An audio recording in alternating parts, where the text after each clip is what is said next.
I'd like to welcome you all to Introduction to Sociology. My name is Ed Pardue, and I will be your instructor. Let's go ahead and get started. And I know everybody wants to know the big question, what is sociology? What is this all about? Those are the questions that you guys are going to need to be able to answer on the exam. So I'm going to tell you right now what sociology is. Sociology is the study of society and human interaction. Everything that we're going to cover in this class is going to be about how we interact with one another. There are three terms that you need to be familiar with for this course: the sociological perspective, the sociological imagination, and social location. First of all, the sociological perspective. The sociological perspective focuses on looking at things through a different set of eyes. Basically, everything that you thought you've known up to this point may be right and it may be wrong. But do not close your mind. Keep your mind open and be willing to look at the world around you anew. That's looking at it from the perspective of a sociologist. Well, there are three perspectives that we're going to focus on in this course primarily. And you may see some of them that make a great deal of sense, and some of them may not. But whatever, I don't want you to close your mind to the world around you. This is where the real learning takes place. Sociological imagination was developed by a man by the name of C. Wright Mills, and he actually said that the world around you is going to impact your individual life. There are forces out there that you have absolutely no control over. So you need to be aware of that. This is going to be particularly important when we look at some of the topics that we talk about in this class. And last but not least is the social location that an individual has. This social location is anything from gender, race, age, place in history, time in history, geographical location. Here's the thing. You are going to look at the world around you based on your social location.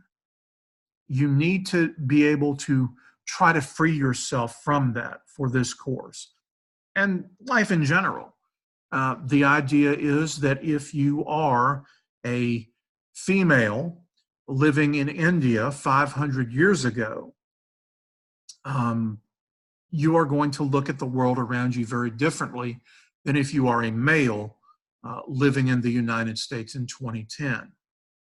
I want you to pay attention to the social location when we talk about some of these theorists later on, and keep in mind their social location, because some of the things they said make more sense when you understand that they're looking at it from a different lens.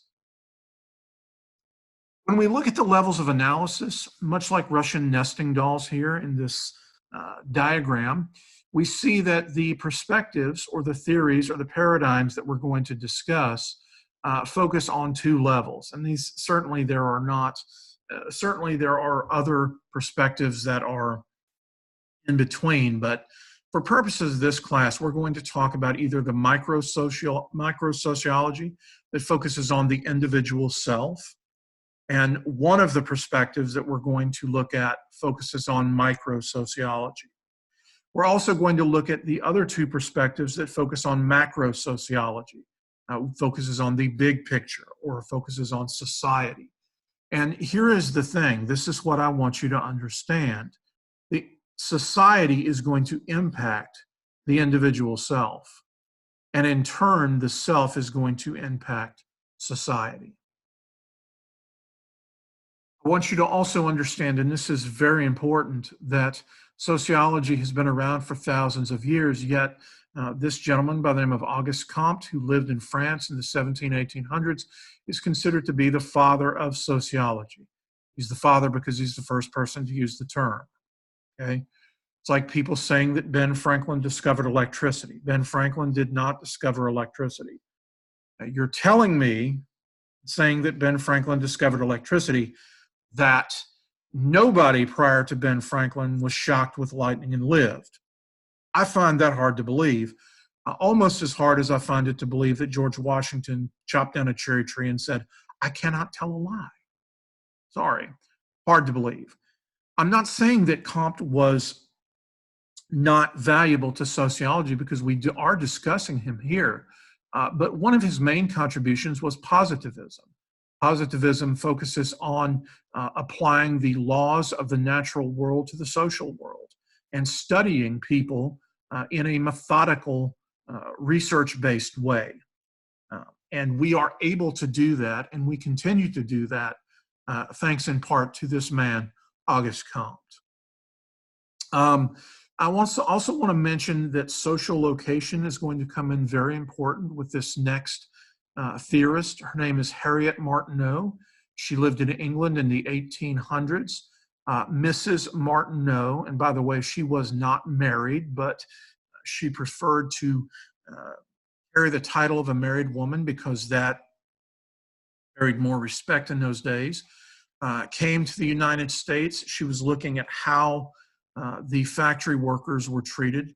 And she found that in the United States, we claimed that all men are created equal, yet we discounted women, African Americans, Native Americans, immigrants, and the poor people, the people who did not own land or were not wealthy. Now, the question I always ask my students, and I'll ask this to you, and you can think about this, chew on this for a while. If Mrs. Martineau were alive today and she were to come to the United States in 2020, what would she see and how would she feel? Jane Addams was an applied sociologist. She's what we would call a social worker. She focused primarily on dealing with not only women's issues, but also children's rights. And she was especially important in developing the first juvenile court in Illinois, as well as the Hull House. She also founded the ACLU and co-founded the NAACP with the man we're going to talk about on the next slide, W.E.B. Du Bois. W.E.B. Du Bois, I'm sorry. W.E.B. Du Bois was an African-American. He was the first African-American to earn his PhD from Harvard University. He also founded the NAACP, and because he spoke out against how African-Americans were targeted and mistreated by the government, he himself became a target and eventually said, I've had enough, and he left the United States and lived his remaining years in Ghana in Africa. I want you to keep this in mind when we talk about race and ethnicity in the United States and across the world, for that matter, about how Du Bois was targeted by the government and the way he looked at the world around him, the social location in which he lived, the social location that he possessed as an African American living in the time of slavery and the prior to the civil rights movement, certainly was going to impact the way he looked at the world. So again, I want you to understand the perspectives of sociology, or the theories or the paradigms. You're going to hear me use those terms interchangeably, although keep in mind there is a difference between paradigm, perspective, and theory. The two big picture macro level, structural functionalism and conflict. The individual micro level, symbolic interaction. And here's the thing, as I mentioned, I use these terms interchangeably, but basically a paradigm and perspective are a way of looking at things, and a theory is an explanation. Okay? And I want you to understand that of these three theories, there may be one or maybe two that you like more than the others. But you need to understand, as the parable of the blind men and the elephant dictates, you need to focus on the big picture and look at and draw. Even if you don't like one of the perspectives, you need to be able to understand that there is a lot of truth in those perspectives. that you may or may not agree with, or you may, you may love all three. I mean, that's the way it is. I'll be honest with you, there are some topics that I prefer one or more perspective as opposed to the other, but I certainly see all of them. I certainly see the topic from a sociological perspective, which is what I'm hoping that you ladies and gentlemen, will get in this class. So, the structural functional perspective, big picture, sees society as a living organism. And every structure or every institution in society has a specific job to do, much like an organ in the human body. Individual jobs by different structures that are coming together to promote harmony, to establish equilibrium, like a well-oiled machine. Now, that's not to say that there are not problems that result when one or more of the structures in society do not do what they should do not function as they should. We'll talk about that. But it is to say that eventually things are going to kind of work itself out, or the society is going to die. Okay? One of the theorists that focused on functionalism was a man by the name of Herbert Spencer. And Herbert Spencer, by the way, was the person who coined the phrase survival of the fittest. So if you thought it was Charles Darwin, you're wrong. No offense, a lot of people think that way because they said it at about the same time. Darwin basically borrowed from Spencer. And this is actually wrong. Spencer it should say that he died in 1903, but don't worry about it. Spencer was a pretty hard case. He was pretty callous. He was a pretty calloused individual. But if you look at when he lived, again, that social location, England, 1800s, you have to understand his perspective. He looked at the world through the lens of the world around him. And the world around him said that if you could not make a contribution to society, whether you were sick, whether you were disabled, whether you were unable to work, or whether you were just lazy, he made no distinction. If you could not make a contribution to society, society did not need you. You needed to die off. And the problem with society was the fact that you had these bleeding heart people who were always trying to help people that needed help. He felt social Darwinism. He felt that if you left people to their own devices and the hard workers made it and everybody else didn't, that society would be stronger as a result. So be aware of that. Again, I know that sounds cruel, but keep in mind the time in which he lived, there was not a lot of government programs out there. And let me clue you in right now, whether you believe this or not, it's true. In the United States in 2020, we have enough resources and enough food and enough housing to take care of everybody. Back in England back then, they probably did not. So don't judge him too harshly.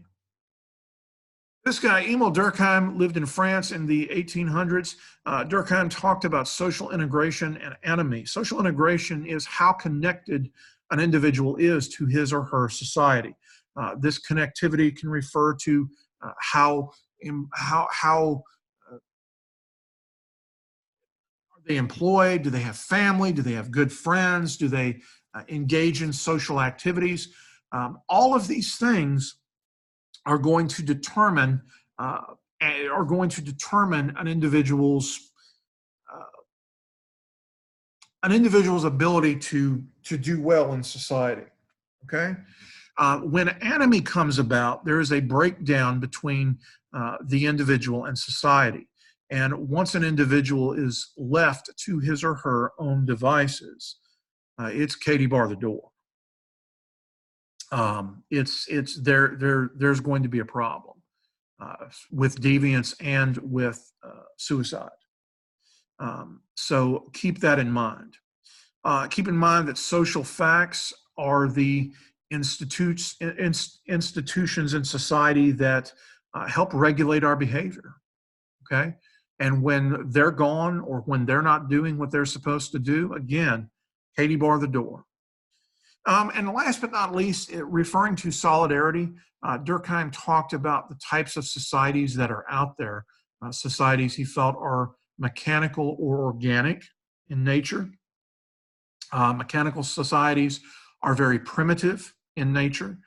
They have very primitive technology, and there's not a lot of diversity. I mean, everybody pretty much looks the same, dresses the same, speaks the same language, eats the same foods, does the same jobs, the whole 9 yards.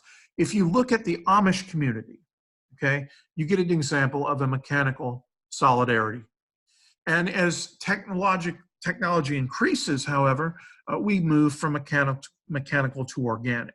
Organic societies are more interdependent on one another. The individuals in the society are interdependent on one another. This comes about from a division of labor. In fact, that was Durkheim's book. It was called Division of Labor. The idea is that the more technologically advanced a society is, the more diverse you're going to see. The different languages, different technology, different clothing, different looks, basically, because they do not have that sense of cohesion that is as strong. Okay? Keep that in mind. Merton talked about the functions that are found in a society. Functions can be either manifest and latent. Manifest functions are the stated purpose. It's what you're expecting the structures of the society to do.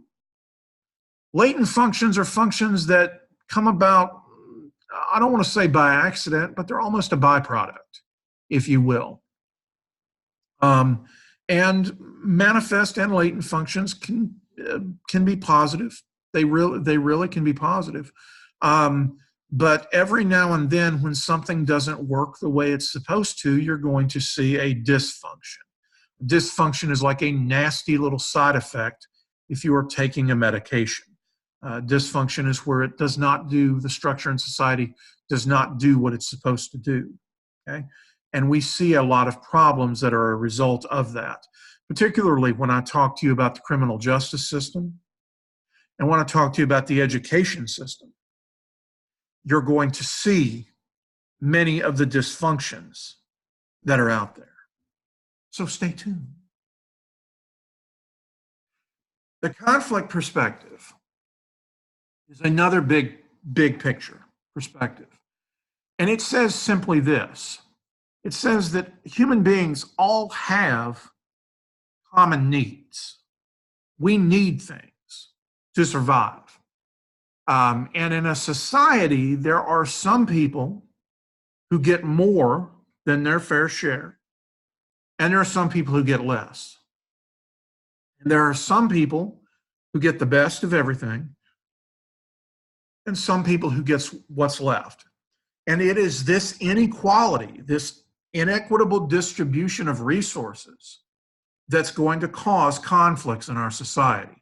Every conflict in society, according to this theory, whether it be racism, sexism, ageism, every other kind of ism, is a result of this inequitable distribution. Now let's go ahead and start with the father of capitalism, or excuse me, the father of conflict theory, Karl Marx. Can't say he's the father of capitalism because Karl Marx absolutely hated capitalism. He thought capitalism was evil. He thought it was exploitation. And let me tell you something. If you think differently, and I know many of you probably do, if you think differently, you're not looking at it through Karl Marx's eyes. Karl Marx saw capitalism through Germany in the 1800s. Okay? He saw exploitation. Here in the United States in 2020, there is exploitation, don't get me wrong. But back when Karl Marx was discussing capitalism, There were no government regulations to determine a minimum wage. There were no government regulations for OSHA or for safety violations, no child labor laws. Basically, you could work, they could work you as long as they wanted. They could pay you whatever they wanted, and you really didn't have a great deal of choice if you wanted to eat. The capitalism that he saw was the conflict between the bourgeoisie, the wealthy landowners, the aristocrats, the owners of the means of production, and the proletariat, the working class. The only thing the working class had was their labor that they sold to the bourgeoisie for a discounted price. And let me put it to you this way. Let me see if I can make you understand this. Think about where you work. If you make $15 an hour, you do realize that they could always afford to pay you $16. Just saying. Just saying. And that led to alienation. Alienation where individuals who once worked for pleasure to make their own needs are now selling their goods, and they no longer feel connected to their work or the products of their labor. So keep in mind, Karl Marx, I know Karl Marx gets a bad rep from a lot of people, but just keep in mind, he was looking at it from a very different perspective than what we are today. This is the man I mentioned about the sociological imagination. His name is C. Wright Mills. C. Wright Mills was a conflict theorist. He talked about the power elite, particularly after World War II. He saw that the power was being consolidated in the hands of a select few people, primarily individuals who were high-ranking businessmen, high-ranking military leaders, and high-ranking politicians. And they looked out for one another's interest at the expense of everybody else. We'll talk about this in greater detail when we talk about deviance in the United States and crime, but I want you to think about that. The wealthy people in this country, according to Mills, the powerful people are looking out for themselves, and they don't really care about us. Not saying necessarily that they're going out of their way to harm us, but they just look out for themselves without concern for everybody else. You'll keep that in mind throughout the course. You'll do very well, I think. Max Weber lived in Germany. Again, Weber, not Weber. He talked about the Protestant work ethic. Basically, what I say about Weber in this introductory class, and this is an oversimplification. Weber was the anti-Marx, whereas Karl Marx thought that capitalism was oppressive. Weber thought capitalism should be applauded. He thought it was a good thing. He thought if you worked hard, you ought to be able to invest your money and start your own business and hire people to work for you. He thought, whereas Karl Marx thought that eventually we were going to get tired, the working class that is, we were going to get tired of being taken advantage of. Weber didn't feel that way. He thought that we were basically going to we were going to be trapped in this iron cage or this shell of steel of bureaucracy, and basically no one was going to be able to do anything about it. Karl Marx thought there was going to be a revolution. Marx thought that eventually people were going to get so angry and so fed up at being taken advantage of, we were going to revolt. Weber said no. Which do you agree with? Keep in mind, it's a different world now, but which one do you agree with and why? Think about that. The different economies out there, the economic systems, talk about this. And this goes from technology. Hunters and gatherers about 10,000 years ago, they were nomads. They followed the animals. Generally, they were gathered around large bodies of water because that's where the animals were. They gathered, they foraged nuts, berries, what they could not gather. They really didn't have an economy. Horticulture and pastoral societies dealt with providing for your family or a very small group of people. When individuals decided to take the seeds that they had been previously eating and plant them. They grew crops. They grew crops. They raised animals, raised livestock, and eventually through advanced technology such as the plow, there became an agricultural revolution where people began bartering with one another because they were growing more than they could handle for themselves. Then around 1770, the Industrial Revolution came about. That's where individuals decided they were going to leave the farms in large numbers and go work for the cities, go work for a wage. And I'm not saying that individuals did not receive money and that money was not in existence before then. What I'm saying is that this is when it really came to fruition. And then around 1970, about 40, 50 years ago, we entered the information age.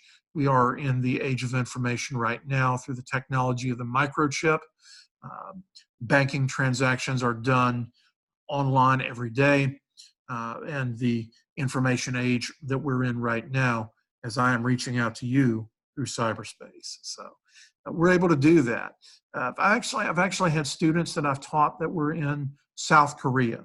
So interesting times that we live in. Capitalism, socialism, and communism, you're going to need to know this for your exam. Capitalism is a free market. The means of production are privately owned, and the goal of capitalism is to make a profit. Again, that is what Karl Marx saw. He saw as exploitation. Socialism is a little bit more towards the middle, where there are government regulations on the economy. There are rules that are designed to help to give to the greatest number of people the greatest good. Okay, and finally from there we jump to communism, which I call socialism on steroids. That's where the government owns everything. They own the means of production, all of it. And if you work at all, you are a government employee. So just be aware of the difference among those three. Globalization, I have a nice little video here. I will talk about that. This is the video dealing with McDonald's across the world and how McDonald's started in the United States and spread to virtually all the countries of the world. We'll talk more about that when we talk about cultural leveling and things of that nature. But just know that globalization or Westernization or Americanization, it starts in one part of the world and it spreads. And for the purposes of this class, we will be talking primarily about American inventions. Last but not least, in the terms of perspective, are the symbolic interactionists. Symbolic interactionists believe that society is a learning process and that everything that we hold true, every value that we have, every belief that we have, we learn through interacting with other people. And it makes a great deal of sense. When you come into this world, you're not born knowing how to do a lot of things. You have to learn them. Conversely, you're also not born being with your attitudes towards race, sex, age, media, politics, religion. These are all taught to us as well. I mean, babies don't know how to do very much. Cry, eat, sleep, use the bathroom, whole 9 yards. Okay. Cooley was actually an interactionist, and he talked about the looking glass self. He looked at how an individual develops his or her self-concept. And he said there were a few steps that were involved. First of all, the individual is going to imagine how he or she is perceived to others, and how other people look at him or her, and how other people view him or her. And whether that's an accurate assessment or not, the way people feel that other people feel about them is going to determine their self-concept. He called that the looking glass self. A looking glass is a mirror. So in other words, society is your mirror, according to Cooley. Mead talked about how individuals develop a sense of self because he believed that only adults had a sense of self. Animals did not, babies did not. You have to be able to reflect on things to be able to do that. And he said that you develop a sense of self through these stages: imitation, play, the game stage, and then eventually developing into the generalized other. I'm not going to go into great detail on this, but I just want you to know these start at childhood, at birth, essentially. And you imitate others until you learn the meanings that are associated with them. And then you're able to play a game according to yourself, right? And then you'll learn you'll learn what's expected, not only of you, but everybody else. It's a learning process. And through that reflection, your sense of self develops. Irving Goffman talked about dramaturgy. Dramaturgy simply means this: life is a play, and we're all actors. We're doing the best that we can. We're acting our parts the best way we know how. We'll talk about that when we talk about roles and status. This theory here, or this perspective, I'm not really going to talk too much about it, but I did want to mention it. The postmodern theory. The postmodern theory simply says that there is no one perspective that is absolutely true 100% of the time. What you are seeing when you hear historical events, you are hearing narratives. And you have to go back and you have to deconstruct the quote unquote facts if you want to get the true story. Again, we're not going to talk about that as much as we are the other three perspectives, but I just wanted to throw that in there. Since we're talking about deconstructing facts, I wanted to go ahead and mention what we know concerning reality and how we know it. And there are basically two ways that you know something is true or real. The first way is you either experience it yourself firsthand, or you've been told and you choose to accept it. For example, I know that a hot stove will burn me because when I was a kid, it happened to me. I experienced it firsthand, unintended. Or I could choose to accept something as being real. For example, who shot JFK? Lee Harvey Oswald, so I'm told. I wasn't there. I don't know. So I'll take people's word for that. That's how we determine what is real. There are two ways to gain knowledge through research methods: quantitative and qualitative methods. Quantitative methods are methods that can be manipulated mathematically. You are talking about numbers. You can add them, subtract them, multiply them, and divide them and get meaningful information. Qualitative data is data that is more descriptive in nature. You're not able to break it down into numbers. What you're doing is you're getting a description going of the data that you're looking at.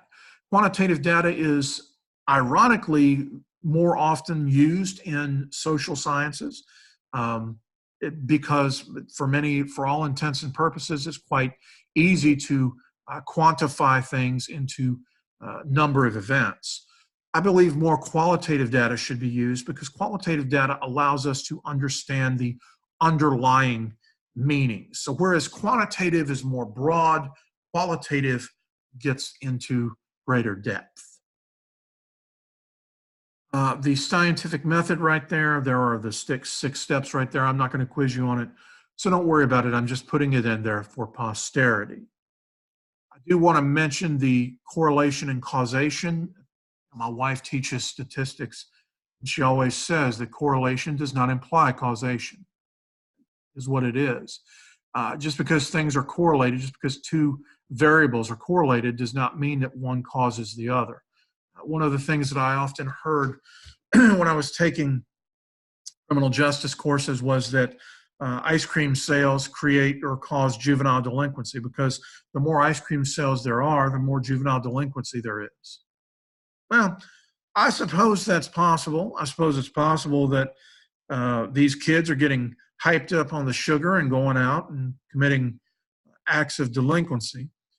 But there's also another possibility that X doesn't cause Y, and that is that something else is exerting influence on both of them. So it would be, I don't know, the fact that more ice cream is sold in the summertime, so that's going to cause the ice cream sales to go up, and the fact that kids are out of school in the summertime, so they have more free time on their hands, so the number of incidents of juvenile delinquency are going to go up. So here's the deal. Just because you see things that are correlated does not mean that one causes the other, and you need to think about that very strongly before you make that statement. There are a couple of ways that researchers collect data: ethnographies, interviews, surveys, existing sources, and experiments, and I will detail these for you right now. An ethnography is a situation where you as a researcher go out and live with the people that you are studying. This is a great way to get information because you're getting it directly from the horse's mouth. There may be some problems there. You may be putting yourself in some danger or some discomfort at least, and there may be people who are unwilling to accept you until they know your motivations. So you have to take that with the proverbial grain of salt. Interviews are good ways to get information. I've always believed if you want to know the answer to the question, you should ask. And an interview is where you do just that. You're asking the question. The idea of an interview is that you are not going to be able to interview an entire population. What you're going to have to do is you're going to have to get a sample of that population that is representative of that population. And what I mean by that is this: it's going to have to mirror very closely the population in terms of demographics. So keep that in mind.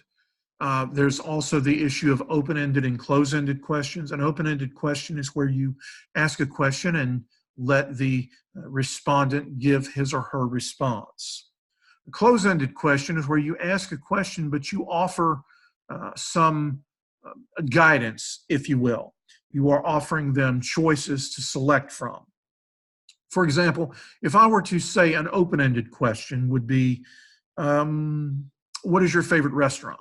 And then just let you rattle off whatever comes into your mind.